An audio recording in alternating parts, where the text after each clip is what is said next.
ngeen gis mooy sëñ Abdoulaye Mbaye Sindidi oustaz Taha Niang soxna sëla ngeen di gis mooy ki nga xam ne moo tuub dugg ci lislaam borom këram fase ko mbokkam yi génn ko 6 mois muy fanaan ci mbedd moom ak njabootam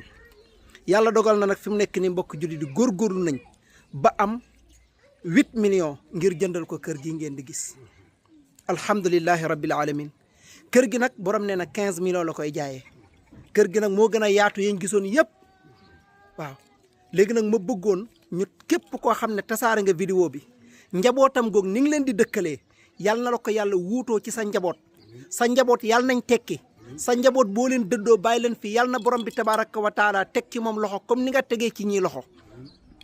jënd leen seen aljanna ci lii maa ngi leen di ñaan ngir yàlla 5000 lay laaj ba lu waay mën a am li wajhillaahil karim ci numéro bi di 78 146 89 56 vidéo bi dama bëgg ñu partager ko bu baax a baax nañ ko partager mbokk jullit yi jërë ngeen jëf